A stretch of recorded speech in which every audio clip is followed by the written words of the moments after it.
যখন সে বের হবে তখন পৃথিবীর অবস্থাই চেঞ্জ হয়ে যাবে। এই পৃথিবীর আগের পৃথিবী থাকবে না, পৃথিবী থাকবে না।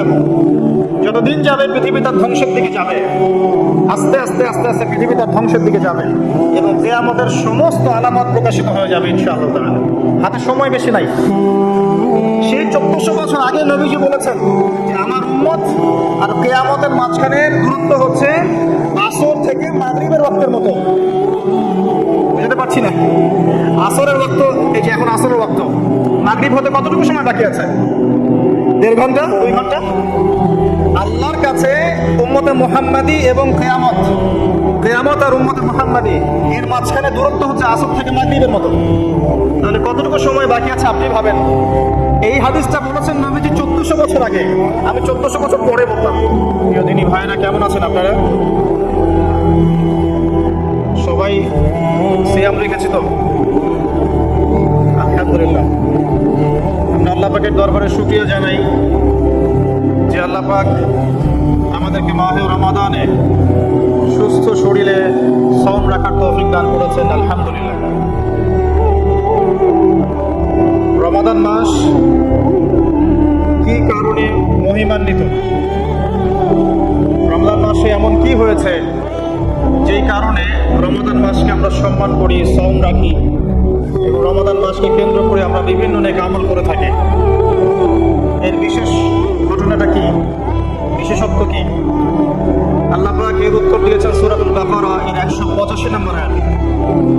আল্লাহ রাব্বুল আলামিন বলছেন, বা'দা আউযু বিল্লাহি মিনাশ শাইতানির রাজীম, আল্লাহ পাক বলছেন, শাহরু রমাদানাল্লাযী উনজিলা ফীহিল কুরআন, রমাদান সেই মাস যেই মাসে কুরআনুল কারীম নাযিল করা হয়েছে।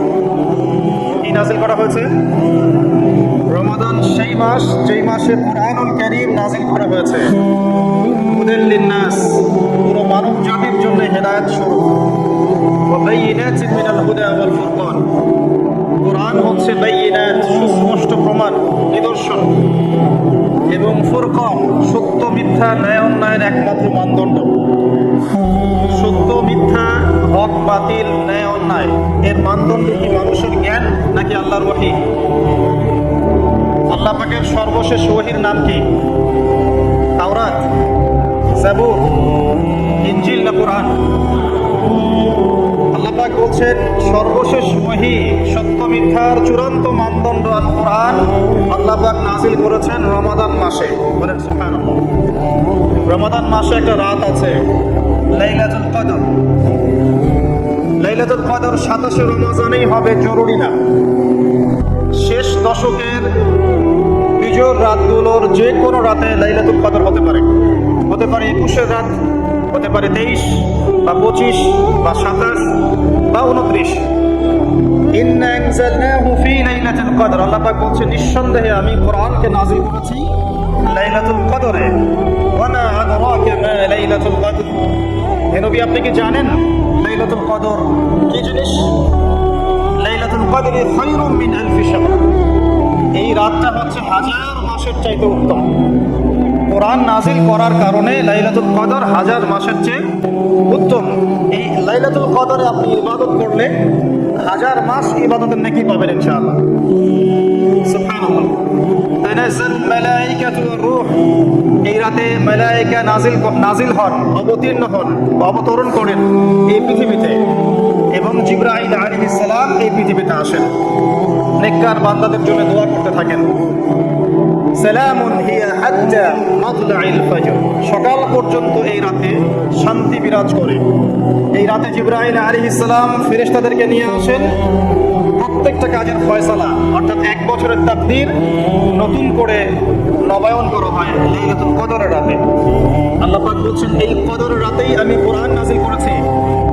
আর এই কোরআন যে মাসে নাযিল করা হয়েছে তার নাম কি?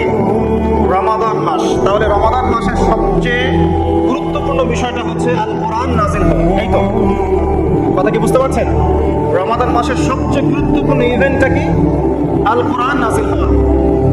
যেই কোরআন নাযিল হওয়ার পরে আইয়ামে জাহেলিয়াতে আরবের যত নোংরা সংস্কৃতি ছিল সব কিছু ধুয়ে মুছে পরিষ্কার হয়ে গেছে, হয়নি?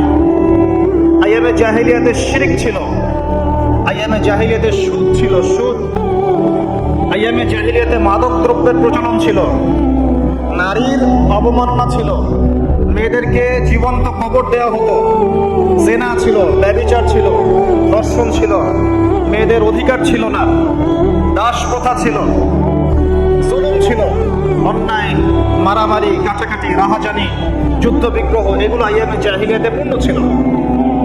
এইরকম একটা জাহিলি সমাজকে মাত্র 23 বছরের ব্যবধানে আল্লাহ রাব্বুল আলামিন পরিবর্তন করে দিলেন। সুবহানাল্লাহ। কে পরিবর্তন করলেন? মুহাম্মদুর রাসূলুল্লাহ সাল্লাল্লাহু আলাইহি ওয়াসাল্লাম। কিসের মাধ্যমে পরিবর্তন করলেন? আল্লাহর ওহী, কোরআন এবং সুন্নাহর মাধ্যমে। কত বছরের ব্যবধানে? মাত্র 23 বছর। মাত্র 23 বছর।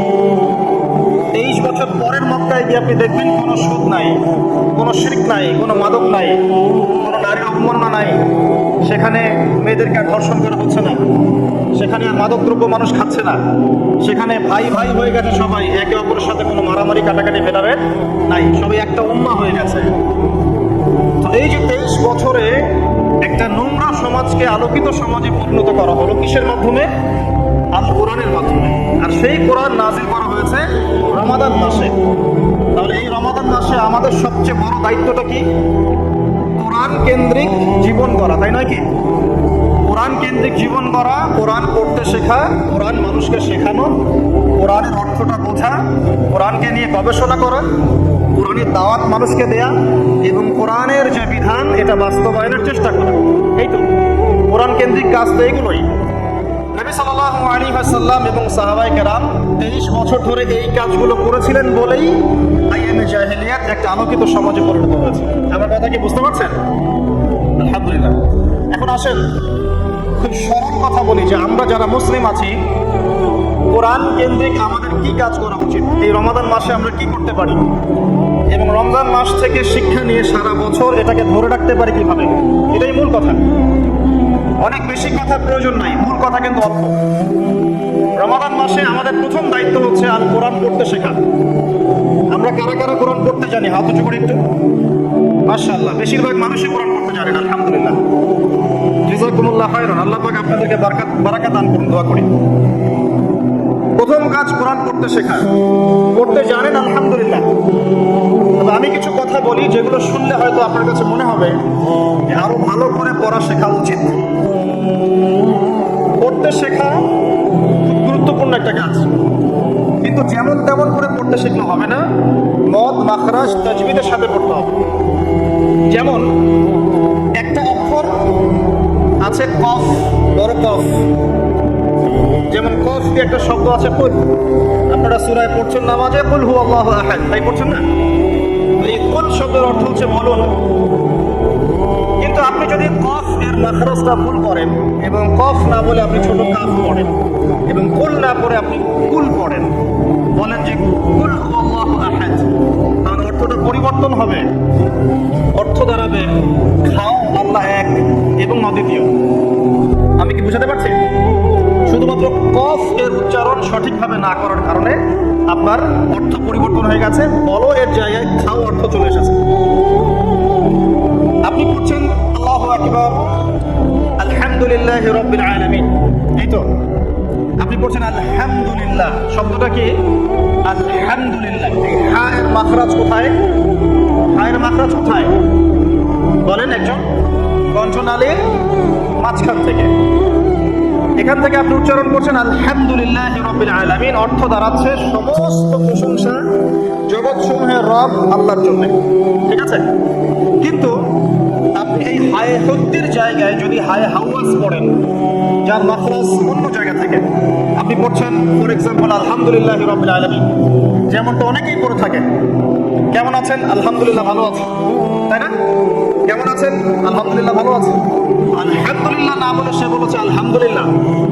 ওই যে হায়ের উচ্চারণ পরিবর্তন হয়ে গেছে, এই কারণে অর্থ পরিবর্তন হয়ে দাঁড়াবে যে সমস্ত নিন্দা আল্লাহর জন্য, যিনি জগৎ সমূহের রব। আমার কথা কি বুঝতে পারছেন? শুধু হায়ের মাখরাজ ভুল হওয়ার কারণে এই সমস্যা। তাই যারা পড়তে শিখেছে আরো ভালো করে পড়তে শিখি, মদের সাথে, মাখরাজের সাথে, তাজবিদের সাথে সমস্ত নিয়মকানুনগুলো আবার চর্চা করি, যাতে আপনার তিলাওয়াতটা 100% বিশুদ্ধ হয়। আল্লাহ পাক তৌফিক দান করুন। একটা উদাহরণ দিচ্ছি। আলিফ লাম মিম সূরা বাকারার প্রথমে আছে না, আলিফ লাম মিম। এই আলিফ লাম মিমের অর্থ আছে, কিন্তু আল্লাহ ছাড়া এই অর্থ কেউ জানেন না। এর অর্থ আমরা করতে পারবো না, কিন্তু অর্থ আছে। যালিকাল কিতাব লা রাইবা ফিহি, এটা এমন একটা কিতাব যে কিতাবের মধ্যে কোনো সন্দেহ নাই, কোনো সন্দেহ নাই। এই যে নাই, এর অর্থটা হচ্ছে লা মানে নাই, লা রাইবা কোনো সন্দেহ নাই। রাইব মানে সন্দেহ, লা মানে না, লা রাইবা কোনো সন্দেহ নাই, ফিহি এর মধ্যে মানে এই কিতাবের মধ্যে। এখানে লায়ের উপর কি মদ আছে? লায়ের উপরে কি মদ আছে না? লাকে টানতে হবে না? কি বলে? লাকে টানতে হবে না? লাকে টানতে হবে, লা রাইবা ফি, লাকে টানতে হবে। এই যে বলি আমরা লা ইলাহা, লাই টান নাই? লা ইলাহা, লাই টান আছে না? আছে। ইল্লাল্লাহ, কোনো ইলাহ নেই আল্লাহ ছাড়া। এই যে আপনি পড়ছেন লা রাইবা ফি, ঠিক আছে, কিন্তু আপনি যদি মদটাকে ভুল করেন এবং আপনি পড়েন যালিকাল কিতাব লা রাইবা ফি, লাই কি করেন নাই? মদ করেন নাই, লাই আপনি টানেন নাই, কিন্তু বলেছেন যালিকাল কিতাব লা রাইবা ফি। অর্থ কি হবে? অর্থ হবে এটা এমন একটা কিতাব যে কিতাবে অবশ্যই সন্দেহ আছে। আমি মনে হয় বোঝাতে পারছি না। তখন অর্থ দাঁড়াবে এমন যে এটা এমন একটা কিতাব যেই কিতাবে অবশ্যই সন্দেহ আছে। যদি আপনি লাই টান না দেন তাহলে অর্থ পড়ি। আপনি করছেন কুল ইয়া আইয়ুহাল কাফিরুন, বলুন হে কাফিররা, লা আ'বুদু, আমি ইবাদত করি না, মা তা'বুদুন, যার ইবাদত তোমরা করো বা তোমরা করছো। এখানেও লায়ের মধ্যে মদ আছে, লা আ'বুদু মা তা'বুদুন। কিন্তু আপনি যদি মদ না করেন, যদি পড়েন কুল ইয়া আইয়ুহাল কাফিরুন লা আ'বুদু মা তা'বুদুন, অর্থ কি হবে? বলুন হে কাফিররা, বলুন হে নবী, হে কাফেররা, আমি অবশ্যই তার ইবাদত করি যার ইবাদত তোমরা করো। নাউযুবিল্লাহ। আমি কি বোঝাতে পারছি ভাই? অক্ষরের পরিবর্তনের কারণে, উচ্চারণের পার্থক্যের কারণে, টান কম বেশি হওয়ার কারণে কোরআনের অর্থ ঈমান থেকে কুফরের দিকে যেতে পারে। কথা কি বুঝতে পারছেন? অতএব যারা কোরআন তেলাওয়াত করা শিখেছেন আবারও শেখেন, শেখার কোনো শেষ নাই। যদি এখন আমি কোরআন তেলাওয়াত আপনাদেরকে ধরি, দেখা যাবে অনেকে তেলাওয়াত ভুল পাওয়া যাবে, পাওয়া যাবে না? অতএব এই রমজান মাসটাকে কাজে লাগান, রমজান মাসে কোরআন তেলাওয়াত করা শেখেন। ইমাম সাহেবের কাছে শেখেন, মুয়াজ্জিন সাহেবের কাছে শেখেন, আলেমের কাছে আসেন, মাদ্রাসায় যান। যদি এগুলো সুযোগ না থাকে, অনলাইনে অনেক কোর্স করানো হচ্ছে, অনলাইনে কোর্স করেন। সবচেয়ে ভালো হয় মাদ্রাসায় গিয়ে পড়লে। যদি মাদ্রাসায় পড়তে না পারেন, অনলাইন অফলাইনে কোর্সের মাধ্যমে শিখেন। আপনাকে শিখতে হবে, যে কোনো নিয়মে হোক শিখতে হবে। নুরানি পদ্ধতি বলেন, বৈজ্ঞানিক পদ্ধতি বলেন, যে নিয়মেই বলেন, আপনাকে বিশুদ্ধ করে শিখতে হবে। এবার শিখে ফেললে আপনি কি পাবেন? খুব সংক্ষেপে বলছি, শিখে ফেললে আপনি কোরআন তেলাওয়াত করবেন নিয়মিত। আমি পরামর্শ দেই প্রত্যেকদিন এক পারা করে পড়েন, প্রত্যেকদিন এক পারা, তাহলে 30 দিন 30 পারা পড়া হবে। প্রত্যেক মাসে একটা করে খতম দিতে পারবেন, আপনি বছরে 12টা খতম দিতে পারবেন। যদি আপনি বিশুদ্ধ করে তেলাওয়াত করতে শেখেন, তাহলে রাসূল সাল্লাল্লাহু আলাইহি ওয়াসাল্লামের কিছু হাদিস আপনার জন্য। নবী সাল্লাল্লাহু আলাইহি ওয়াসাল্লাম বলেছেন, ইকরাউল কুরআন, তোমরা বিশুদ্ধ করে কোরআন তেলাওয়াত করো। ফাইন্নাহু ইয়াতি ইয়াউমাল কিয়ামাহ শাফিআন লিআসহাবি, কারণ কিয়ামতের দিন কোরআন তার পাঠকের পক্ষে সুপারিশ করবে। সুবহানাল্লাহ। তিনি বলছেন সূরা বাকারা এবং সূরা আলে ইমরান সুপারিশ করবে, ওই পাঠকের উপরে ছায়া প্রদান করবে। কিয়ামতের মাঠে কোনো ছায়া থাকবে? আল্লাহর আরশের ছায়া থাকবে, কোরআন আপনাকে ছায়া দিবে। সূরা আলে ইমরান, সূরা বাকারা আপনাকে ছায়া দিবে। বিশুদ্ধ করে তেলাওয়াত করা শিখলে আপনি রাত্রে বেলা সূরা মুলক তেলাওয়াত করবেন। কোন সূরা? সূরা মুলক। যে ব্যক্তি রাতের বেলা তেলাওয়াত করে, এই ব্যক্তি মৃত্যুবরণ করলে ইনশাআল্লাহ তাআলা তার কবরের আযাব হবে না। কবরের আযাব কি চারটাখানি কথা? সূরা মুলক তেলাওয়াত করলে এই ব্যক্তিকে সূরা মুলক কবরের আযাব থেকে বাঁচিয়ে দিবে ইনশাআল্লাহ। 30টা আয়াত মুখস্থ করে ফেলতে পারেন। কোরআন তেলাওয়াত করা শিখলে আপনি আয়াতুল কুরসি পড়তে পারবেন। কোনটা? আল্লাহু লা ইলাহা ইল্লা হুয়াল হাইয়ুল কাইয়্যুম, এখান থেকে শেষ পর্যন্ত। সূরা বাকারার আয়াত নাম্বার 255। প্রত্যেক ফরজ নামাজের পর যে ব্যক্তি বিশুদ্ধ করে আয়াতুল কুরসি তেলাওয়াত করবে, মৃত্যু ছাড়া তার জান্নাতে যাওয়ার কোনো বাধা নাই। আর ছোট্ট সূরা আছে কিছু, সূরা ফালাক, সূরা নাস, সূরা ইখলাস। সকালে 3 বার সূরা ইখলাস, 3 বার ফালাক, 3 বার নাস। বিকেল বেলা বা সন্ধ্যার পরে 3 বার সূরা ইখলাস, 3 বার ফালাক, 3 বার নাস। নবী সাল্লাল্লাহু আলাইহি ওয়াসাল্লাম বলছেন এই ব্যক্তিকে দৃশ্য অদৃশ্যের যাবতীয় ক্ষতি থেকে বাঁচানোর দায়িত্ব আল্লাহ নিয়ে নেবেন ইনশাআল্লাহ। কোনো বিপদ আপদ বালা মুসিবত হঠাৎ করে আপনাকে আক্রমণ করবে না ইনশাআল্লাহ। এরপরে আছে সূরা বাকারার শেষের 3টা আয়াত, লিল্লাহি মা ফিস সামাওয়াতি, এখান থেকে ফানসুরনা আলাল কওমিল কাফিরিন পর্যন্ত। নবী সাল্লাল্লাহু আলাইহি ওয়াসাল্লাম বলেছেন যে ব্যক্তি রাতের বেলা এই আয়াতগুলো তেলাওয়াত করবে, সারা রাত নফল নামাজ পড়লে যে নেকি হতো, এই 3টা আয়াত তেলাওয়াত করলে সে নেকি হয়ে যাবে ইনশাআল্লাহ। এর বিচারটাখানি কথা, যখন সে বের হবে তখন পৃথিবীর অবস্থাই চেঞ্জ হয়ে যাবে। এই পৃথিবীর আগের পৃথিবী থাকবে না, পৃথিবী থাকবে না। যতদিন যাবে পৃথিবী তার ধ্বংসের দিকে যাবে, আস্তে আস্তে আস্তে আস্তে পৃথিবী তার ধ্বংসের দিকে যাবে এবং কিয়ামতের সমস্ত আলামত প্রকাশিত হয়ে যাবে ইনশাআল্লাহ। হাতে সময় বেশি নাই। সেই 1400 বছর আগে নবীজি বলেছেন যে আমার উম্মত আর কিয়ামতের মাঝখানের দূরত্ব হচ্ছে আসর থেকে মাগরিবের ওয়াক্তের মতো। বুঝতে পারছি না? আসরের ওয়াক্ত, এই যে এখন আসরের ওয়াক্ত, মাগরিব হতে কতটুকু সময় বাকি আছে? 1.5 ঘন্টা, 2 ঘন্টা। আল্লাহর কাছে উম্মতে মুহাম্মাদি এবং কিয়ামত আর উম্মতে মুহাম্মাদি এর মাঝখানে দূরত্ব হচ্ছে আসর থেকে মাগরিবের মতো। তাহলে কতটুকু সময় বাকি আছে আপনি ভাবেন। এই হাদিসটা বলেছেন নবীজি 1400 বছর আগে, আমি 1400 বছর পরে বললাম, কিন্তু 1400 বছর আগেই কথা বলেছেন। কিন্তু আপনাকে বিশুদ্ধ করে তেলাওয়াত করা শিখতে হবে আগে। সূরা আলে ইমরানের শেষের 10টা আয়াত রাতের বেলা তেলাওয়াত করা সুন্নাহ, সারা রাত নফলের নেকি পাওয়া যায়। সূরাতুল কাফিরুন, কুল ইয়া আইয়ুহাল কাফিরুন, এই সূরাটা যদি কেউ ঘুমানোর সময় পাঠ করে, রাতে শোয়ার সময় পাঠ করে, আল্লাহ নবীজি বলছেন সেই ব্যক্তিকে আল্লাহ পাক শিরকের পাপ থেকে বাঁচাবে। কোন পাপ? শিরকের পাপ। আর আমি অনেক লেকচারে বলেছি যে প্রতি হাজারে 999 জন মানুষ জাহান্নামে যাবে। প্রতি হাজারে 999 জন মানুষ জাহান্নামে যাবে। তাদের আমল নামায় যে পাপটা থাকবে তার নাম হচ্ছে শিরক। কথায় শিরক, কাজে শিরক, বিশ্বাসে শিরক। আর এই শিরকে এখন আমরা হাবুডুবু খাচ্ছি। মুসলিমরা বিশ্বাস করে আল্লাহ ছাড়া অন্য কেউ সন্তান দিতে পারে, বিশ্বাস করে না? বিশ্বাস করে। মানুষ এখন বিশ্বাস করে আল্লাহ ছাড়া অন্য কেউ মহাবিশ্ব সৃষ্টি করেছে, বা মহাবিশ্ব এমনি এমনি সৃষ্টি হয়েছে বিগ ব্যাং এর মাধ্যমে, আল্লাহ সৃষ্টি করে নাই। মানুষ মনে করে জমিনে মানুষের বিধান চলবে, আল্লাহর বিধান জাদুঘরে থাকবে, এটা মানুষ মনে করে। মানুষ মনে করে মানুষ আল্লাহর হালালকে হারাম করতে পারে, আল্লাহর হারামকে হালাল করতে পারে। এটা মানুষের স্বাধীনতা, বাক স্বাধীনতা, ব্যক্তি স্বাধীনতা। মানুষ মনে করে। মানুষ মনে করে যে আল্লাহ ছাড়া অন্য কাউকে সেজদা করা যায়, আল্লাহ ছাড়া অন্য কেউ সন্তান দিতে পারে, আল্লাহ ছাড়া অন্য কেউ ভালো মন্দের মালিক, জীবন মৃত্যুর মালিক, কল্যাণের মালিক। মানুষ এগুলো মনে করে। মানুষ এখন শিরকে হাবুডুবু খাচ্ছে, বিশ্বাসে শিরক করে, কথায় শিরক করে, অথবা কাজে শিরক করে। মুসলিমরা আল্লাহ ছাড়া অন্য কাউকে সেজদা করে না। মুসলিমরা কবরে সেজদা করে না, মাজারে সেজদা করে না।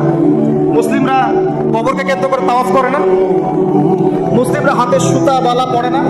মুসলিমরা হাতে আংটি পড়ছে এবং মনে করছে যে এই আংটি ওকে রোগ থেকে বাঁচাবে, এই সুতা ওকে রোগ থেকে বাঁচাবে। মুসলিমরা চন্দ্র সূর্য গ্রহ নক্ষত্রের কাছ থেকে কল্যাণ কামনা করে। মুসলিমরা মনে করে যে মানুষ আগামীকালকের আবহাওয়া বলতে পারে। মুসলিমরা রাশি চক্রে বিশ্বাস করে। মুসলিমরা টিয়া পাখির কথায় বিশ্বাস করে। দেখেন রাস্তার পাশে টিয়া পাখি বসে আছে, ভাগ্য গণনা করছে। এগুলো মুসলিমরা করে। শিরকের শেষ নাই। আমি একটা বইয়ের নাম বলি মাঝে মাঝে, বইটার নাম হচ্ছে কিতাবুত তাওহীদ। কি নাম? কিতাবুত তাওহীদ। এই বইটা বাসায় কিনেন, দেখবেন শিরক কত প্রকার কি কি সব কিছু লেখা আছে এখানে, এবং কতভাবে আমরা শিরক করি এটা লেখা আছে এখানে, বাঁচবেন কিভাবে সেটাও লেখা আছে। যাই হোক, সূরাতুল কাফিরুন যে ব্যক্তি শোয়ার সময় পড়বে, আল্লাহ পাক তাকে শিরকের পাপ থেকে বাঁচিয়ে রাখবে ইনশাআল্লাহ। আল্লাহ পাক শিরকের একটা গোপন পাপ আছে, গোপন শিরক, রিয়া, মানুষকে দেখানোর জন্য আমল করা, লোক দেখানো আমল।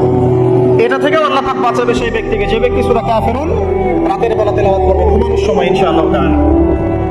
আর অনেক সূরা আছে। কারো যদি চোখ লাগা, বদনজর, জিন ঘটিত কোনো সমস্যা হয়, সূরা জিনের প্রথম 10টা আয়াত করে দম করে ফু দিবেন, দেখবেন ইনশাআল্লাহ রোগী ভালো হয়ে গেছে ইনশাআল্লাহ। কারো যে কোনো অসুস্থতা থাকলে চিকিৎসা করবেন, ওষুধপত্র খাবেন, সব ঠিক আছে।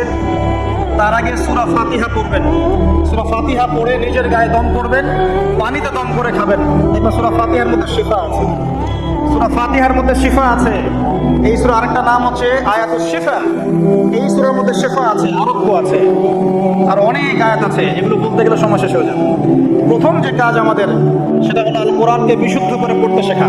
আমার কথা কি বুঝতে পারছেন? যারা পড়া শিখেছেন আবার পড়া শেখেন। কারণ কি আমি বললাম, আপনার অক্ষরের পার্থক্যের কারণে, মাখরাজের পার্থক্যের কারণে, তাজবিদের নিয়মের ভুল ত্রুটির কারণে অর্থ পরিবর্তন হয়ে যেতে পারে। তখন সারাটা জীবন আপনি ভুল করে যাবেন। আর আমি এটা আপনাকে হলফ করে বলতে পারি যে আপনি কোরআন যতটুকু তেলাওয়াত করছেন এবং নামাজে যে আরবিগুলো পড়ছেন, এগুলোর মধ্যে অনেক ভুল ভ্রান্তি আছে, আপনি জানেন না। যদি আপনি কোনো আলেমের কাছে যান, তাকে শোনান, তিনি আপনার বোধ হারাতে পারবেন। অতএব আবার বিশুদ্ধ করে পড়া শেখেন, আল্লাহ তৌফিক দান করুন। নবীজি বলেছেন সাল্লাল্লাহু আলাইহি ওয়াসাল্লাম, মান ক্বারা হারফাম মিন কিতাবিল্লাহি ফালাহু হাসানাহ। কেউ যদি একটা হরফ তিলাওয়াত করে কোরআনের, তার নেকি হবে কত নেকি? আল হাসানাতু বিআশরি আমসালিহা, এক নেকি 10 দিয়ে গুণ করা হবে। অর্থাৎ একটা হরফ তিলাওয়াত করলে 10 নেকি হবে ইনশাআল্লাহ। আলিফ লাম মিম পড়লে 10 নেকি হয় না, আলিফ লাম মিম পড়লে 30 নেকি হয়। কারণ আলিফ একটা হরফ, লাম একটা হরফ, মিম একটা হরফ। আপনি কি জানেন কোরআনে কতগুলো হরফ আছে? আল কোরআনে 600টা পৃষ্ঠা আছে। কত পৃষ্ঠা? একটা হাফেজি কোরআনে 600 পৃষ্ঠা থাকে। প্রত্যেক 20 পৃষ্ঠায় একটা করে পারা শেষ হয়। প্রত্যেকটা পৃষ্ঠার মধ্যে 15টা করে লাইন থাকে। কয়টা লাইন থাকে? 15টা লাইন থাকে। প্রত্যেকটা লাইনের মধ্যে 9টা করে গড়ে শব্দ থাকে। গড়ে 9টা করে শব্দ থাকে। এক পৃষ্ঠায় দেখবেন 134 বা 135টা শব্দ থাকবে। এখন 600কে আপনি 135 দিয়ে গুণ করলে দেখবেন আল কোরআনে 77,800টা শব্দ আছে। 77,800টা শব্দ আছে, মানে প্রায় 78,000 শব্দ আছে। এটা হলো শব্দের কথা বললাম। এই শব্দগুলো সব নতুন শব্দ নয়, এগুলো বের হয়েছে মাত্র 4 থেকে 4,500 শব্দ থেকে। মাত্র 4 থেকে 4,500 শব্দ থেকে। এই শব্দগুলো আবার 3 ভাগে ভাগ করা যায়। এক ভাগ হচ্ছে নাউন্স। নাউন্স তো বোঝেন, বিশেষ্য, যেগুলোকে আমরা ইসম বলি। যেমন আল্লাহ, মুহাম্মদ, জিবরিল, মিকাইল, ইব্রাহিম, ইসমাঈল, এগুলো নাম, মানে বিশেষ্য। একগুলো আছে ফেল বা ক্রিয়াপদ, যেমন না'বুদু, নাস্তাঈন, নাতরুকু, ইয়ামালুন, ইয়াফআলুন ইত্যাদি। অনেকগুলো আছে ফেল, মানে ক্রিয়া। এই ফেলগুলো মোট জিনিস, এগুলো ভার্বস। এগুলো 2 ভাগে ভাগ করা যায়, ফেলে মাযি এবং ফেলে মুদারি, অতীতকাল এবং বর্তমান ভবিষ্যৎকাল। আরেকগুলো আছে হরফ, অব্যয়।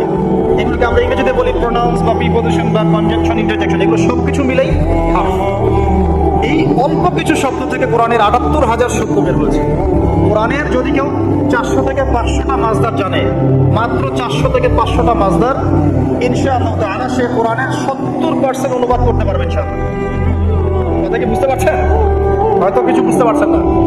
মাত্র 400 থেকে 500টা মাজদার, মূল ওয়ার্ড, রুট ওয়ার্ড কেউ যদি জানে, এবং এই একটা শব্দ থেকে অনেকগুলো শব্দ তৈরি করার ট্রান্সফরমেশন পদ্ধতি আছে, একটা আরবি ব্যাকরণ একটা পদ্ধতি আছে, যে একটা শব্দ থেকে আপনি অনেকগুলো শব্দ তৈরি করতে পারবেন। আরবিতে এরকম পদ্ধতি আছে। এই পদ্ধতিটা যদি সে জানে এবং এই সিনোনিমসগুলো, ভোকাবুলারিগুলো মনে রাখতে পারে, মাজদারগুলো মনে রাখতে পারে, ইসমগুলো মনে রাখতে পারে, হরফের ব্যবহারগুলো জানে, সে ইনশাআল্লাহ তাআলা অল্প শব্দ করতে পারবে ইনশাআল্লাহ। বাকি 30% কি হবে সেটা নিয়ে পরে চিন্তা করা যাবে। আমি একটা ছোট্ট উদাহরণ দিচ্ছি। সূরা ফাতিহা, এখানে কম বেশি 18 থেকে 20টা শব্দ আছে, ঠিক আছে? আলহামদুলিল্লাহি রাব্বিল আলামিন, রহমান রহিম, মালিক ইয়াউমিদ্দিন, শব্দগুলো আছে। বাকি সব মিলিয়ে হবে 18 থেকে 20টা শব্দ। সূরা ফাতিহার এই শব্দগুলো কোরআনে রিপিট করা হয়েছে 7,800 বার। কতবার? 7,800 বার। মানে সূরা ফাতিহার অর্থ যে জানে, সে কোরআনের 7,800টা শব্দ অর্থ জানে। আল্লাহ তাকে এই জন্যই বলেছেন, ওয়ালাকাদ ইয়াসসারনাল কুরআনা লিযিকরি ফাহাল মিন মুদ্দাকির। আমি কোরআনকে বোঝার জন্য সহজ করে দিয়েছি, উপদেশ গ্রহণের জন্য সহজ করে দিয়েছি। ফাহাল মিন মুদ্দাকির, কেউ কি আছো উপদেশ গ্রহণকারী? কোরআন বোঝা সহজ। হাদিস শাস্ত্র কঠিন। হাদিস শাস্ত্রের মধ্যে অনেক কঠিন শব্দ থাকে, অনেক উচ্চ স্তরের ব্যাকরণ থাকে। কোরআন সত্যি বোঝা সহজ। প্রয়োজন আপনার পরিশ্রম, আপনার লেগে থাকা, আপনার দোয়া, আপনার অধ্যবসায় এবং আলেম ওলামার কাছে যাওয়া আসা করা এবং ধারাবাহিকতা বজায় রাখা, ইনশাআল্লাহ 2টা বছর সময় দেখবেন ইনশাআল্লাহ তাআলা আপনি আল কোরআনের মিনিমাম 60 থেকে 70% বুঝতে পারছেন। আমি কিন্তু বলছি না যে আপনি মুফতি হয়ে যাবেন, মুহাদ্দিস হয়ে যাবেন, মুফাসসির হয়ে যাবেন, এটা বলছি না, কিন্তু আপনি কেউ কোরআন তেলাওয়াত করলে আপনি তার অর্থটা বুঝতে পারবেন। আসুন কোরআনকে সময় দিন রমাদান মাসে, প্রথমে তেলাওয়াত করা শিখুন, প্রত্যেক হরফে 10টা করে নাকি পাবেন। এই যে বললাম 78,000 শব্দ, তাহলে অক্ষর কত লাখ আছে আপনি চিন্তা করেন। এখন বিশুদ্ধ করে তেলাওয়াত করা শিখলে যদি আপনি রমাদান মাসে 1 খতম দেন কোরআন, এমনিই তো খতম দিলে আপনার প্রত্যেক হরফে 10 নাকি হবে, রমাদান মাসে খতম দিলে 70 থেকে 700 গুণ বাড়িয়ে দেওয়া। তাহলে একটা খতম দিলে আপনার আমল নামায় কত কোটি নেকি লেখা হবে এটা আপনি চিন্তা করেন। তাই রমাদানে যারা কোরআনকে সময় দিতে পারেনি এখনো, আমি বলবো তাদের চেয়ে হতভাগা আর কেউ নাই, তাদের চেয়ে হতভাগা মানুষ এই পৃথিবীতে কেউ নাই। আর তার জন্য আফসোস যে ব্যক্তির বয়স হয়ে গেছে, বার্ধক্যে চলে গেছে, কিন্তু কোরআন বিশুদ্ধ করে তেলাওয়াত করার সৌভাগ্য হয়ে ওঠে নাই। আল্লাহ পাক আমাদের সবাইকে কোরআন তেলাওয়াত করার তৌফিক দান করুন, আমিন। প্রত্যেক মাসে একটা করে খতম দেওয়ার তৌফিক দান করুন, প্রত্যেক দিন 1 পারা করে পড়ার তৌফিক দান করুন এবং কোরআন অর্থ বোঝার তৌফিক দান করুন, আমিন। কোরআন তিলাওয়াত করা শেখার পরে কি করবেন? কিছু অংশ হিফজ করবেন, কিছু অংশ মুখস্থ করবেন। যারা পুরো মুখস্থ করে তাদেরকে আমরা বলি হাফেজে কোরআন, তাই তো? আমরা যারা হাফেজ হতে পারি নাই, আমাদের বাচ্চাদেরকে হাফেজ বানানো যায় না? আমার ছেলে, আমার মেয়ে, আপনার ছেলে, আপনার মেয়ে হাফেজ হতে পারে না?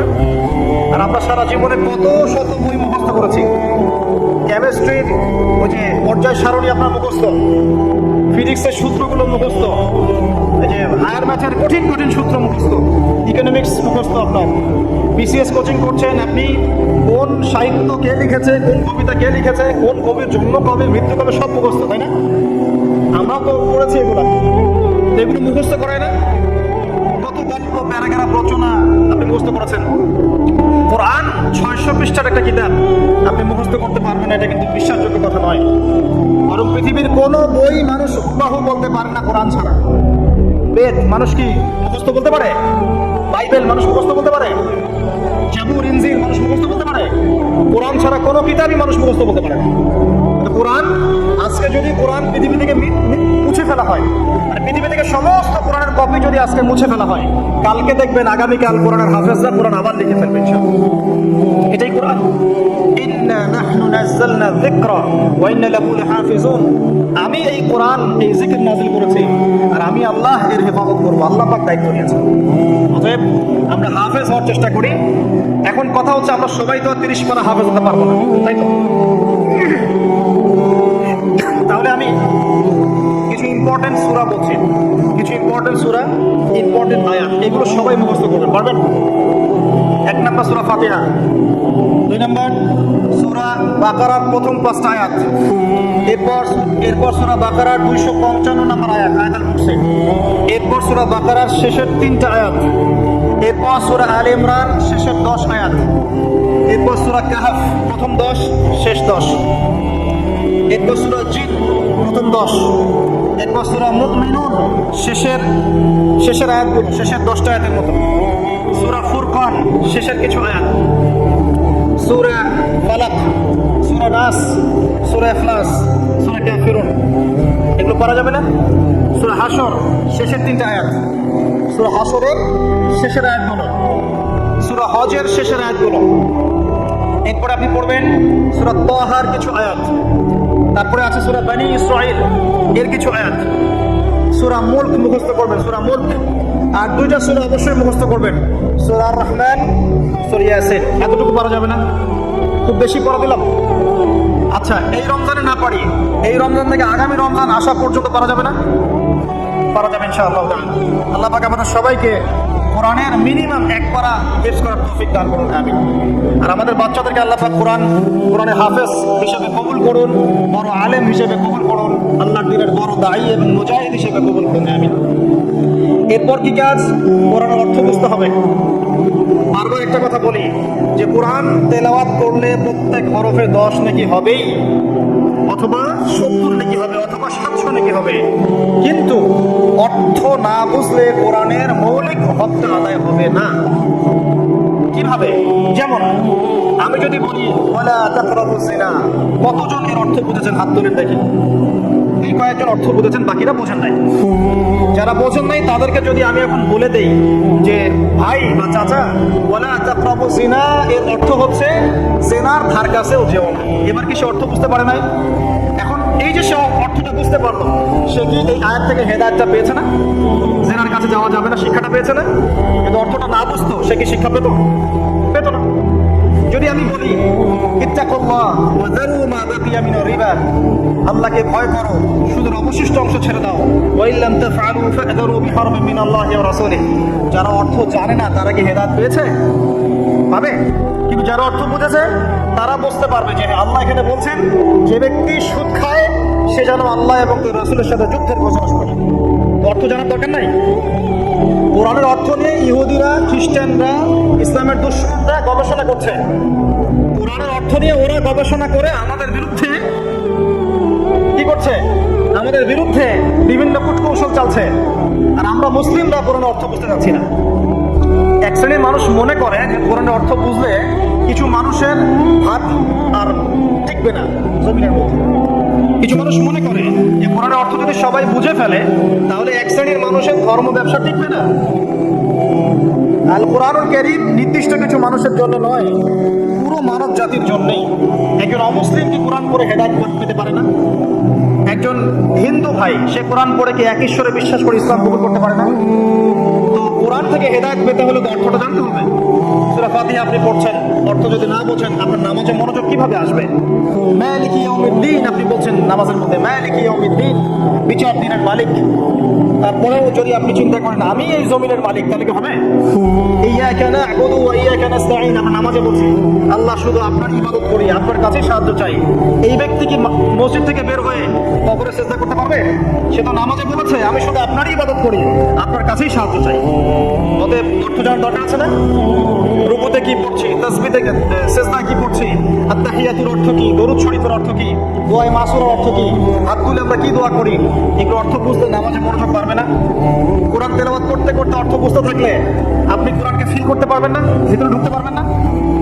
যখন আপনি অর্থটা বুঝবেন তখন দেখবেন আপনি কোরআনকে এত বেশি ফিল করবেন, মানে কোরআনকে আপনি ভিতর থেকে অনুভব করবেন যে কোরআন কি জিনিস, এর মধ্যে কত কাব্য আছে, সাহিত্য আছে, ইতিহাস আছে, কিসসা আছে, শিক্ষণীয় বিষয় আছে, জাহান্নামের আয়াত আছে, জান্নাতের আয়াত আছে, বৈজ্ঞানিক আয়াত আছে, কৃষির আয়াত আছে, আকাশকে নিয়ে আয়াত আছে, ব্যবসা নিয়ে আয়াত আছে, আপনার পরিবার নিয়ে আয়াত আছে, মহিলাদেরকে নিয়ে আয়াত আছে, পুরুষদেরকে নিয়ে আয়াত আছে, জীববিজ্ঞান নিয়ে কথা আছে, মহাকাশ নিয়ে কথা আছে। এমন কোনো বিষয় নাই যেটা আল্লাহ কোরআনে বলেন নাই।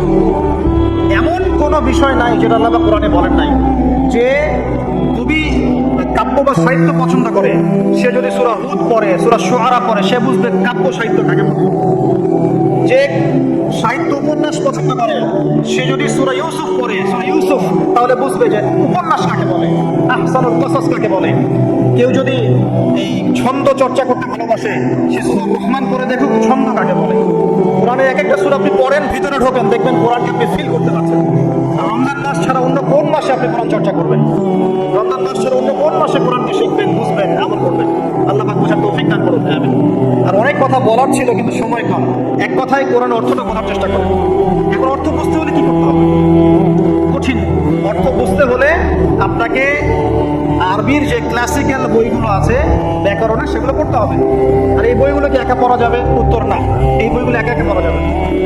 উস্তাদের কাছে যেতে হবে, মিজান মুনশার পড়তে হবে আপনাকে, নাহু সরফের কিতাব পড়তে হবে, বালাগাতের কিতাব পড়তে হবে। এগুলো পড়ার পরে আপনি ইসম ফেল হরফ বুঝবেন, এই সর্বে শিখে পড়বেন, সাফাতুল মাসদার পড়তে হবে, অনেক বই পড়তে হবে। পড়ার পরে আপনি বুঝতে পারবেন কোরআনের ভাষাটা কি। তবে সবাই তো আর এটা পারবে না, পারবে? সবার পক্ষে তো পসিবল না। তাহলে সবার জন্য একটা সলিউশন, আপনার কাছে যে তাফসীরটাকে ভালো মনে হয়, তাফসীরে মারিফুল কোরআন হোক, তাফসীর ইবনে কাসির হোক, তাফসীরে জালালাইন হোক, যেটা আপনার কাছে ভালো মনে হয় সেই তাফসীর বাসায় কিনেন।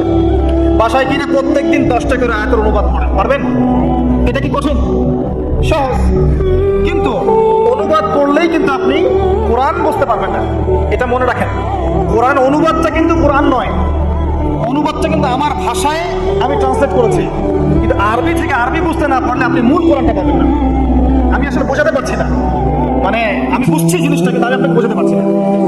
আরবি এই যে আপনার মনে করেন والضحى والليل إذا سجى ما ودعك ربك وما قلى وللآخرة خير لك من الأولى ولسوف يعطيك ربك فترضى ألم يجدك يتيما فآوى ووجدك ضالا فهدى ووجدك عائلا فأغنى فأما اليتيم فلا تقهر وأما السائل فلا تنهر وأما بنعمة ربك فحدث এই যে আমি একটা সূরা তেলাওয়াত করলাম আমি আরবি থেকে বুঝতে পেরেছি আমি আরবি থেকে বুঝতে পারছি এটা কিন্তু এর অর্থটা পড়লে আপনি আরবির ভিতরে ঢুকতে পারবেন না আরবি যদি আপনি শিখেন বোঝেন আপনি ফিল করবেন যে কি দরদ দিয়ে আল্লাহ কথাগুলো বলছেন আলাম ইয়াজিদকা ইয়াতীমান ফাআওয়া নবী আমি কি আপনাকে এতিম অবস্থায় পাইনি আপনাকে কি আশ্রয় দেইনি এই যে কন্টেন্ট ধারাবাহিকতা প্রসঙ্গ এর ফ্লেভার এটা বুঝতে হলে আপনাকে আরবি ভাষা লাগবে আরবি ভাষা শেখাটা নিজের উপরে খরচ করে নেন আমি এই কথাটা এত জোর দিয়ে কেন বললাম ইমাম শাফিঈ রাহিমাহুল্লাহ বলেছেন আরেক মাযহাবের ইমাম শাফিঈ রাহিমাহুল্লাহ তিনি বলেছেন মুসলিমদের উপরে কোরআন শিক্ষাও যেমন ফরজ কোরআনের ভাষা শিক্ষাও ফরজ ভাষা না শিখলে কোরআন শিখতে পারবে না আর আরবি ভাষা খুব সহজ জানেন আরবি ভাষা সহজ বাংলা ব্যাকরণ যত কঠিন আরবি ব্যাকরণ এত কঠিন নয় বাংলা ব্যাকরণ কঠিন না সন্ধি কারক বিভক্তি সমাস পড়াশোনা না সমাস এত সহজ কঠিন না জিনিসগুলো আরবিটা সহজ ইংরেজিতে আপনি টেন্স পড়ছেন ভয়েস ন্যারেশন কত কি পড়ছেন না কঠিন আরবিটা কিন্তু সহজ আর আপনি কোরআনের আরবিটুকু বোঝেন আমি তো বলছি না সারাদিন আপনাকে আরবিতে কথা বলতে হবে শুধু কোরআনের আরবিটুকু বোঝার চেষ্টা করেন যাতে করে আপনি কোরআন আল্লাহর কিতাব আল্লাহর ভাষায় আপনি বুঝতে পারেন আল্লাহ পাক তৌফিক দান করুন আর যারা একেবারেই পারছেন না অনুবাদ কিনেন বাসায় তাফসীর কিনেন বাসায় 10টা করে আয়াত পড়েন অনুবাদ করেন কিন্তু অনুবাদ পড়েই ফতোয়াবাজি করবেন না অনুবাদ করে ফতোয়াবাজি করবেন না অনুবাদ করে অনেকে কিন্তু আবার গোমরাও হয়ে গেছে এক শ্রেণীর মানুষও বের হয়েছিল এখনো আছে যে কোরআন মানি হাদিস মানি না অনুবাদ করে দেখবে যে অনুবাদে লেখা আছে ওয়ালাকাদ সাররাফনা ফি হাযাল কুরআন লিন-নাস মিন কুল্লি মাসাল কোরআনে আল্লাহ পাক সব বিষয়ে ব্যাখ্যা করেছেন তখন সে বলবে কোরআন যথেষ্ট হাদিসের দরকার নাই এই যে আল্লাহ পাক কোরআনে বলেছেন দলিল আছে তো কোরআন পড়েও মানুষ বিভ্রান্ত হতে পারে কিন্তু অতএব অনুবাদ পড়ে যেটা বুঝবেন না অবশ্যই আলেম ওলামার কাছে আসবেন কিন্তু আমি সবসময় বলি বাংলাদেশের প্রেক্ষাপটে কওমি কোরআনের ওলামায়ে কেরাম যারা আছেন তাদের কাছে জ্ঞানের গভীরতা অনেক বেশি এই কথাটা আমি বলেছি এর পিছনে অনেক ভিত্তি আছে আমি যাচাই বাছাই করে গবেষণা করে অভিজ্ঞতার আলোকে কথাটা বলেছি হুট করে আপনার বুঝে নাও আসতে পারে কিন্তু কওমি কোরআনের ওলামায়ে কেরাম যারা আছেন তাদের মাঝে কিছু কিছু বিষয় ত্রুটি বিচ্ছুটি থাকতে পারে কিন্তু উসুলের জ্ঞান আরবি ভাষার জ্ঞান তাফসীরের জ্ঞান হাদিসের জ্ঞান এমনকি মারিফত এই বিষয়গুলো তাদের মধ্যে অনেক বেশি আছে এই জন্যে আমি তাদের কথা বলি গর্বের সাথে যে আলহামদুলিল্লাহ বাংলাদেশে আল্লাহ পাক এই শ্রেণীর ওলামায়ে কেরামকে দিয়ে ধন্য করেছেন তাদের কাছে যান তাদের কাছে গিয়ে পড়াশোনা শেখেন সোহবতে যান যেটা বুঝবেন না আপনি জিজ্ঞাসা করেন নিজে ফতোয়া দেওয়ার চেষ্টা করবেন আল্লাহ পাক বোঝার তৌফিক দান করুন আমিন আমি শেষ করছি আর 10 মিনিটের মধ্যে ইনশাআল্লাহ তো 3টা কাজ আমরা শিখলাম রমজান মাস কোরআন নাজিলের মাস এই মাসে কোরআন শিখতে হবে 1 নাম্বার যারা তেলাওয়াত করতে জানি না অবশ্যই তেলাওয়াত করা শিখবো যারা জানি আবারও শিখবো ইনশাআল্লাহ 2 নাম্বার আমাদেরকে অবশ্যই কিছু অংশ মুখস্থ করতে হবে যদি পুরো অংশ মুখস্থ করতে নাও পারি কিছু কিছু সূরা আয়াত বলেছে এগুলো মুখস্থ করবেন ইনশাআল্লাহ তাআলা 3 নাম্বার অবশ্যই কোরআনের অর্থ বোঝার চেষ্টা করবেন আরবি ভাষা শিখবেন না পারলে তাফসীর কিনে পড়বেন ওলামায়ে কেরামের কাছে গিয়ে জিজ্ঞাসা করে জেনে নেবেন সব বিষয়ে নিজে ফতোয়া দিতে যাবেন না 4 নাম্বার রমজান মাস শুধু কোরআন শিক্ষা এবং বোঝার মাস নয় মানুষকে শেখানোরও মাস যারা কোরআন আমরা জানি বুঝি অন্যকে শেখাতে হবে মসজিদ ভিত্তিক কোরআন শেখানোর ক্লাস চালু করতে হবে মাদ্রাসা ভিত্তিক চালু করতে হবে অনলাইনে চালু করতে হবে অফলাইনে চালু করতে হবে এবং রমজানের শিক্ষাটাকে সারা বছর ধরে রাখতে হবে সারা বছর কোরআনের কোর্সগুলো যেন চালু থাকে মসজিদে মাদ্রাসায় আমাদের এলাকা ভিত্তিক অনলাইনে অফলাইনে কোরআনের কোর্স যেন চালু থাকে তাহলে কি হবে সারাটা জীবন সারাটা বছর কোরআন কেন্দ্রিক সময় কাটাতে পারবেন ইনশাআল্লাহ আপনি বিশ্বাস করেন কোরআন আপনার সবচেয়ে সেরা বন্ধু হবে ইনশাআল্লাহ আপনি কোরআন নিয়মিত তেলাওয়াত করেন একদিন যদি তেলাওয়াত না করেন ওই দিন মনের মধ্যে আপনার অস্থিরতা তৈরি হবে খেয়াল করে দেখবেন মনটা আপনার অস্থির হয়ে যাবে মনে হবে কি জানি আপনি আজকে করেন নাই কোরআন আপনার মনের দরজায় এসে কোরআন আনবে আজকে আমাকে পড়ো নাই আজকে আমাকে পড়ো নাই এমনও মানুষ আছে আমার পরিবারের মধ্যেও আছে আলহামদুলিল্লাহ এই কোরআন পড়তে বসলে একাধারে 3, 4, 5, 6 পারা পড়ে শেষ করে ফেলবে এমন আছে আজকে কয় পারা পড়েছো আজকে 4 পারা পড়া শেষ আলহামদুলিল্লাহ যারা পড়ার ভিতরে ঢুকে যায় পড়ার ভিতরে ঢুকে গেছে অর্থ বুঝছে দেখবেন তার খাবার ঠিক নাই ঘুমের ঠিক নাই তার পেশাব পায়খানা ঠিক নাই সে পড়ছে আর পড়ছে দেখবেন এই মহব্বত তৈরি হবে তখন যখন আপনি কোরআনটা বুঝবেন সময় দিবেন আমরা নিয়াত করি আল্লাহ পাক আমাদের সবাইকে প্রত্যেকদিন কোরআনকে সময় দেওয়ার তৌফিক দান করুন আমিন এবং কোরআন তেলাওয়াত করলে যে নেকি হবে, আল্লাহ পাক আপনার প্রতি রহম করবেন, বরকত দিবেন, আপনার জন্য পরকালে কোরআন সুপারিশ করবে, শুধু তাই না, আপনি শারীরিক মানসিকভাবে সুস্থ থাকবেন। কোরআন ওয়ানুনাজ্জিলু মিনাল কোরআন মা হুয়া শিফাউ ওয়া রাহমা, কোরআনের মধ্যে আল্লাহ পাক শিফা এবং রহমত নাযিল করেছেন। কোরআনে শিফা আছে, শিফা আরোগ্য আছে। যারা বেশি বেশি কোরআন তেলাওয়াত করে তারা কম অসুস্থ হয়। এবং আরেকটা কথা বলি, এখন আমাদের দুনিয়ার অনেক চাপ না, মাথায় অনেক প্রেশার নিতে হয় না, পারিবারিক চাপ, অফিসের চাপ, ব্যবসার চাপ নিতে হয় না। যে যত বেশি কোরআন তেলাওয়াত করে তার মাথার চাপ নেওয়ার ক্ষমতা তত বেশি হয়। ওসমান রাদিয়াল্লাহু আনহুর বাড়ি ঘেরাও করে রেখেছে এক শ্রেণীর মানুষ, যারা তাকে হত্যা করতে চাচ্ছে, তারাও নাকি মুসলিম। তিনি জানেন যে এখন তারা এসে তাকে হত্যা করবে। শেষ সময় হলে আপনি কি করতেন? কিছু একটা তো করতেন, পালানোর চেষ্টা করতেন, অথবা ওসিয়ত করতেন, বা কিছু একটা করতেন, ওদেরকে প্রতিহত করার চেষ্টা করতেন। ওসমান রাদিয়াল্লাহু আনহু কোরআন খুলে তেলাওয়াত করতে শুরু করলেন। তেলাওয়াত করতে করতে করতে করতে এই এক পারা কি দেড় পারা এই কাছাকাছি এসেছেন, তখন ওরা পিছন থেকে তার দাড়িটা ধরে গলার মধ্যে ছুরি চালিয়ে দিয়েছে। ওসমান রাদিয়াল্লাহু আনহু যিন্নুরাইন, দুইজন মেয়ের, রাসূল সাল্লাল্লাহু আলাইহি ওয়াসাল্লামের দুই মেয়ের জামাই, জান্নাতের সার্টিফিকেট প্রাপ্ত মানুষ, তাকে মানুষ জবাই করে হত্যা করেছে। তাকে মানুষ জবাই করে হত্যা করেছে। তার গলার থেকে রক্তের ফিনকি গিয়ে কোরআনের উপর গিয়ে পড়তো। শেষ আমল ছিল তার কোরআন তেলাওয়াত। মানুষ যখন কোরআনের মধ্যে ডুবে যায় তখন এখানেই শান্তি পায়। আর এখন আমরা শান্তি করছি মিউজিকের মধ্যে, তাই না? পর্নোগ্রাফির মধ্যে, সিরিয়াল দেখতে, ইউটিউবিং করতে, ফেসবুকিং করতে, আড্ডাবাজি করতে, ক্যারাম খেলতে, জুয়া খেলতে, এগুলো তো শান্তি খুঁজে, এগুলো শান্তি দেয় না। এগুলো সাময়িক বিমোহিত করে, সাময়িক একটা মজা দিবে আপনাকে, শান্তি দিবে না। কোরআনে ডুবে যান, আপনি শান্তি পাবেন, দেখবেন ইনশাআল্লাহ। আজকে বাসায় গিয়ে একটা রিকোয়েস্ট আমার, অনেক কিছুই তো বলতে পারি, একটা খালি কথা বলছি। সূরা ইউসুফ নাম শুনেছেন? সূরা ইউসুফ, সূরা ইউসুফটাকে ভালো করে পড়েন, জাস্ট একটা সূরা সূরা ইউসুফটাকে আজকে বাসায় গিয়ে প্রথম থেকে শেষ পর্যন্ত পড়েন। দেখেন কি ট্র্যাজেডি, কি ঘটনা। একজন নবী, তার এতগুলো সন্তান, একটা সন্তান অত্যন্ত সুন্দর, তার প্রতি হিংসা করা হয়। তার ভাগ্য দেখবেন, তার ভাগ্য ঘুরছে কিভাবে। একবার নবীর বাড়ি থেকে কুয়ার মধ্যে, কুয়া থেকে বাজারে, বাজার থেকে রাজপ্রাসাদে, রাজপ্রাসাদ থেকে জেলখানায়, জেলখানা থেকে এই যে একদম রাষ্ট্রপ্রধান। কি ভাগ্য ঘুরে ঘুরে আসছে, কি ট্র্যাজেডি। এর বালাগাত, এর ছন্দ, এর উপন্যাসের সাহিত্য আপনি পড়ে দেখেন। আল্লাহ পাক বলেছে আহসানাল কাসাস, দুনিয়াতে সবচেয়ে সেরা গল্প হচ্ছে সূরা ইউসুফ। আজকে পড়ে দেখেন, পড়েন, কোরআন আপনার ভিতরে ঢুকে যাবে ইনশাআল্লাহ। আমার এই নসিহত যার যার কাছে পৌঁছে যাবে, তারা যদি আমার কথা শুনে কোরআনের ভিতর ডুবে যান, আমার লেকচার সার্থক, আলহামদুলিল্লাহ। এটাই চাচ্ছি, আপনারা কোরআন কেন্দ্রিক সময় দেন। অনেক বড় বড় স্লোগান দিয়ে কোনো লাভ নাই যে আল্লাহর জমিনে আল্লাহর দিন কায়েম করতে হবে ইত্যাদি ইত্যাদি।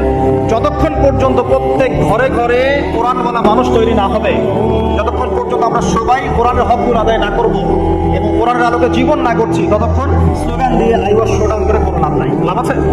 প্রত্যেক ঘরে ঘরে কোরআন বলা মানুষ তৈরি করতে হবে।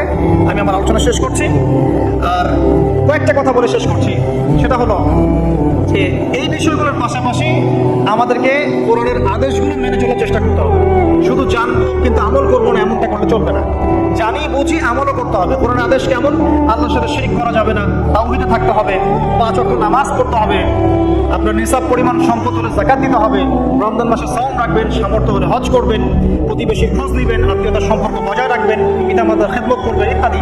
সত্যবাদিতার পরিচয় দিবেন, সবসময় সত্য কথা বলবেন, ন্যায়ের পথে থাকবেন। এই যে কথাগুলো কোরআনে আছে না, এই কথাগুলো কিন্তু আগেকার ধর্মগ্রন্থের মধ্যেও ছিল না? ছিল। এগুলো কিন্তু অসাম্প্রদায়িক কথা, এগুলো সাম্প্রদায়িক কথা নয়। প্রত্যেক ধর্মগ্রন্থে এই কথাগুলো ছিল। সত্য কথা বলতে হবে, পিতামাতার খেদমত করতে হবে, মানুষের সাথে ভালো আচরণ করতে হবে, সব ধর্মগ্রন্থে ছিল। এগুলো কোরআনেও আল্লাহ পাক আবার নাযিল করেছেন, এই জন্য যাতে করে আমরা আমল করতে পারি। আল্লাহ পাক আমাদেরকে আমল করার তৌফিক দান করুন, আমিন। একই সাথে কোরআনের যত নিষেধ আছে, এই নিষেধগুলো বর্জন করতে হবে। শুধু আমল করবো, নিষেধ ছাড়বো না, এমনটা হবে না। এমনটা করলে হবে? নিষেধ বর্জন করতে হবে। আপনি নামাজ পড়ছেন, আলহামদুলিল্লাহ, সুদটাও ছেড়ে দেন। আপনি যাকাত দিচ্ছেন, আলহামদুলিল্লাহ, ঘুষ নিয়েন না। আপনি হজ করছেন, উমরা করছেন, মাশাআল্লাহ। আপনি দুর্নীতি করেন না, মাপে কম দিয়েন না, সিন্ডিকেট করেন না, অন্যের সম্পদ আত্মসাৎ করেন না, জনগণের প্রতি জুলুম করেন না। আল্লাহ পাক আপনাকে তৌফিক দান করুন। আদেশ মানছেন, মানেন, আলহামদুলিল্লাহ। একই সাথে নিষেধগুলোকে বর্জন করেন, আল্লাহ পাক তৌফিক ইনায়াত করুন, আমিন। অসংখ্য নিষেধ আছে। জেনার ধার কাছে যাওয়া যাবে না, মাদকদ্রব্য খাওয়া যাবে না, অন্যের সম্পদ আত্মসাৎ করা যাবে না, ইতিমের মাল ভক্ষণ করা যাবে না, পরকীয়া করা যাবে না, ব্যভিচার করা যাবে না, ইত্যাদি ইত্যাদি। মিথ্যা কথা বলা যাবে না, চুরি ডাকাতি করা যাবে না, অন্যকে ঠকানো যাবে না, কত নিষেধ আছে কোরআনে। এই সমস্ত নিষেধগুলোকে বর্জন করলে পরে কোরআনের হকগুলো আদায় হবে ইনশাআল্লাহ তাআলা। আর সবশেষ কাজ হচ্ছে কোরআনের দাওয়াত মানুষের ঘরে ঘরে পৌঁছাতে হবে। কোরআন এবং হাদিস, হাদিস আর কোরআন আলাদা কিছু নয়, হাদিস কোরআনের ব্যাখ্যা। কোরআন এবং হাদিসের এই দাওয়াত মানুষের ঘরে ঘরে পৌঁছে দিতে হবে, হোক সে মুসলিম বা অমুসলিম, হোক সে পাহাড়ি এলাকার মানুষ, হোক সে জনপদের মানুষ, হোক সে চাকমা, হোক সে মারমা, হোক সে রাখাইন, হোক সে আরাকাইন, হোক যে কোনো জায়গার মানুষ, যে কোনো গোত্রের যে কোনো শ্রেণীর মানুষ, হোক সে ধনী বা গরিব বা সাদা বা কালো ইত্যাদি, যে কোনো ভাষাভাষী হোক, যে কোনো দেশের হোক, সবার ঘরে ঘরে কোরআনের মৌলিক দাওয়াত পৌঁছে দেওয়ার চেষ্টা করতে হবে। আল্লাহ পাক আমাদের সবাইকে তৌফিক দান করুন। যত বেশি দাওয়াত পৌঁছাবেন, আল্লাহর জমিনে আল্লাহর দ্বীন জিন্দা থাকবে ইনশাআল্লাহ।